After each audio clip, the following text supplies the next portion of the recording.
નમસ્કાર મિત્રો, પેરના ન્યૂઝમાં આપનું સ્વાગત છે। આજરોજ વડોદરાના સિનોર મોહરમની છઠ્ઠી મનાવવામાં આવી। મુસ્લિમ બિરાદરોએ દ્વારા ઇમામ હુસેનની યાદમાં મોહરમની છઠ્ઠી મનાવવામાં આવી।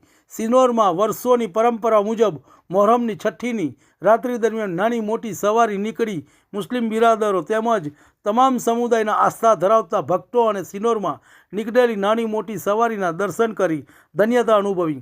મુસ્લિમ સમુદાયના મોહરમની માસથી થાય છે।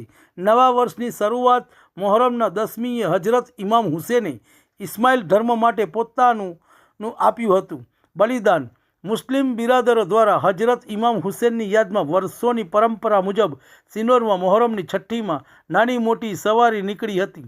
દરમિયાન હજારો ભાવિ ભક્તોએ નીકળેલી સવારીના દર્શન કર્યા હતા। તમને અમારા સમાચાર પસંદ આવ્યા હોય તો લાઇક, શેર, બેલ આઇકોન અને સબસ્ક્રાઈબ કરો।